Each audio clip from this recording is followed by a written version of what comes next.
ദൈവത്തിൻ്റെ ഏറ്റവും പ്രിയമുള്ളവരെ, അവിടുത്തെ സമാധാനം ഞാൻ ആശംസിക്കുന്നു. ഇന്ന് കർത്താവ് നമുക്ക് നൽകുന്ന ദൂത് റോമ 15:17. ദൈവത്തിനു വേണ്ടിയുള്ള ജോലിയെക്കുറിച്ച് യേശുക്രിസ്തുവിൽ എനിക്ക് അഭിമാനിക്കാൻ കഴിയും. അങ്ങനെ ഒരു ജോലിയുണ്ടോ? ദൈവത്തിനു വേണ്ടിയുള്ള ജോലി. അങ്ങനെ ഒരു ജോലിയുണ്ട്. ദൈവത്തിനിന്ന് പ്രവർത്തിക്കാൻ നമ്മെ വേണം. അവിടുന്ന് നമ്മുടെ ഹൃദയങ്ങളിൽ പ്രവർത്തിക്കുമ്പോൾ അത് ആത്മാവിൻ്റെ ഇംഗിതങ്ങളായി മാറും. ആ ഇംഗിതങ്ങൾ നമ്മുടെ ബുദ്ധിയുടെ തലങ്ങളിലേക്ക് എത്തുമ്പോൾ നന്മ നിറഞ്ഞ പ്രവൃത്തികൾ ചെയ്യാൻ നമ്മുടെ കരങ്ങൾക്ക് സാധിക്കും. അത് അനേകരുടെ കണ്ണീരൊപ്പം.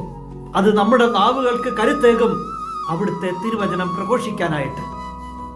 കർത്താവ് പറഞ്ഞിട്ടില്ലേ, വിലകെട്ടവ പറയാതെ സദ്വചനങ്ങൾ പറഞ്ഞാൽ എൻ്റെ നാവ് പോലെയായി മാറുമെന്ന്.